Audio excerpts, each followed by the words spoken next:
आज हम उत्तराखंड और उत्तर प्रदेश के तराई इलाकों में आए हुए थे और जहाँ पे हमें काफ़ी सुंदर लहराते हुए बिल्कुल एकदम हरा भरा खेत देखते हुए मिले।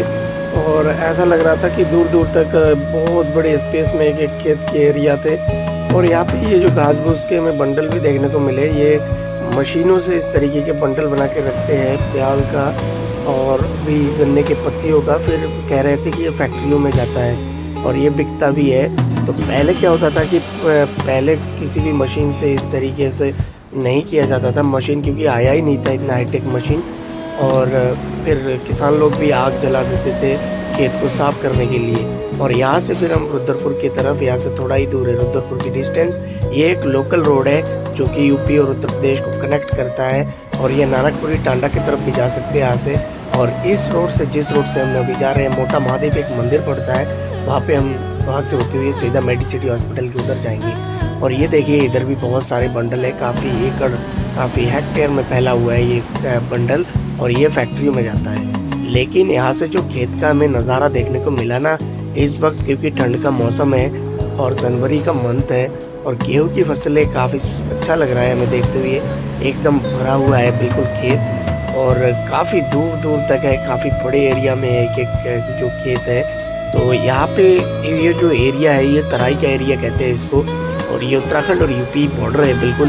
और कहीं उत्तराखंड है तो कहीं यूपी भी है, एकदम रुद्रपुर के बहुत ही करीब जाके भी यूपी के काफ़ी एरियाज हैं और उत्तराखंड की भी इस साइड में है। तो अचानक से पता नहीं लग पाता है किधर खेत के अंदर से, पर रोड पे पता लगता है कि कहाँ से उत्तराखंड स्टार्ट है और कहाँ से यूपी स्टार्ट है। तो ये देखिए गन्ने की खेती भी हो रहा है और गन्ना भी बहुत होता है इधर इस एरिया में। अगर मैं बात करूँ, इस एरिया में किसान की जो खेत है ना वो सोने हुआ था इसमें, क्योंकि फसलें कुछ भी लगा दो, आप मक्का लगा दो, गेहूँ लगा दो, आप कुछ भी बो दो, इसमें सारा कुछ होना ही होना है। और इतना बड़े स्पेस में, क्योंकि यहाँ के फार्मर काफ़ी समृद्ध फार्मर माने जाते हैं और बड़े बड़े फार्म में, एक दो फार्म नहीं, क्योंकि हमने यहाँ पे देखा था थोड़ी देर पहले कि यहाँ पे गोभी की खेत है काफ़ी बड़े स्पेस में। और आप कभी भी रुद्रपुर से मेडिसिटी हॉस्पिटल होते हुए नानकपुरी टांडा गुरुद्वारे की तरफ आते हैं तो आपको इस तरीके के खेत देखने को मिलेंगे, बड़े बड़े हाईटेक खेत हैं और हाईटेक खेती की जाती है। ये देखिए ये जो ट्राली से इस तरीके से ले जाते हैं, जो ब्याल के बंडल होते हैं, इसको फिर स्टॉक करते हैं और रिक्वायरमेंट की ज़रूरत के हिसाब से फिर इसको फैक्ट्रियों में बेचा जाता है। फिर यहाँ से लोडिंग करके फिर फैक्ट्रियों में ले जाते हैं। तो बहुत सारी चीज़ें हैं और हाईटेक मशीन आने के बाद किसानों को काफ़ी ज़्यादा सुविधा हो चुका है, क्योंकि उनको अब वो प्याल या वो पत्तियाँ गन्ने की वो अब जलाना नहीं पड़ता है, उसको सीधा मशीनों से इकट्ठा कर लेते हैं और बंडल बन के सीधा ट्रॉली में लोड हो जाता है और फिर जहाँ पर उनका स्टॉक होता है वहाँ तक आ जाता है। तो एक बहुत बड़ी पहल है एग्रीकल्चर के क्षेत्र में। और क्योंकि आने वाले समय में भी ऐसे ऐसे हाईटेक मशीन आएंगे कि हमने कभी सोचा नहीं था कि इस तरीके से भी मशीन होता है। और खेत देख तो ये मुझे इतना ज़्यादा, मतलब इतना सुंदर लग रहा है कि बाग भी बहुत है यहाँ पे और गेहूँ के खेत, और यहाँ पे और भी फसलें कर रहे हैं, काफ़ी सारे अलग अलग फसलें भी देखने को मिल रहा है।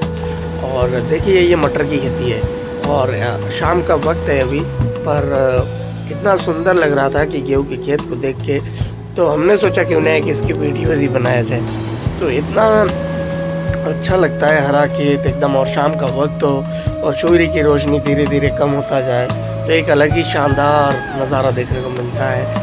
और बड़े बड़े फार्म इस तरीके से दिखते हैं और इधर लकड़ियों की बहुत ज़्यादा, क्योंकि लकड़ी भी इधर जो पॉपुलर्स वगैरह इसके भी बड़े बड़े प्लांटेशन किया गया है।